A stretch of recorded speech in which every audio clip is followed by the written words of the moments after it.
Ma üritasin rahapuult kasvama panna, aga ei õnnestunud. Väetasin nii ja väetasin naa, no ei tulnud välja midagi.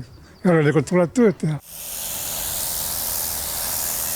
No näete, siin Eestis ikkagi see kibe töö tegemine käib sellel pühadele järgnenud esmaspäeval, sellepärast et tõepoolest meie oleme üks neist 3 vaesest riigist, kes täna peavad tööd rügama.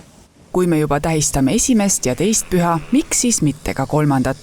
Arutelud lisavabade päevade üle on Eestis kestnud pikemat aega. No ma arvan, et või pühaks on ja. Mis te selle vaba päevaga ära teeksite niimoodi? No aias riisuks ära ja õues käiks ja metsas liiguks ja mere ääres. No mis tähendab vaba päev? Vaba päeva võib inimene enesele lõpuks küsida, valetada oma haiguslehe välja ja nii edasi.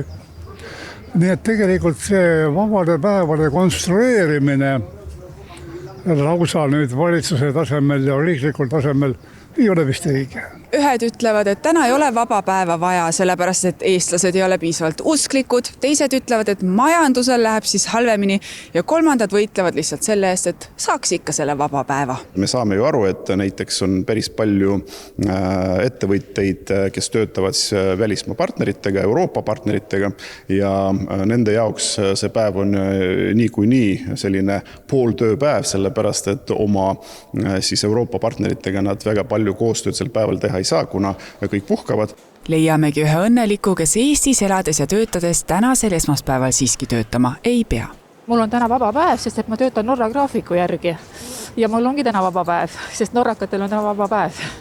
Aga Eestis töötades siis niimoodi saategi pidu nautida tegelikult? No nii ongi jah, ma olen Norra liini kliendi teenindaja, nendel on vaba päev, mul on ka väga mõnus, soojalt soovitan. Et võiks kogu Eestis siis tegelikult vabaks teha? Minu arust küll võiks, jah. Keskerakond plaanib igatahes sisse anda eelnõu, mille kohaselt peaks tänane päev tulevikus vaba olema. Sotsid aga lähevad puhkepäevi nõudes veelgi kaugemale.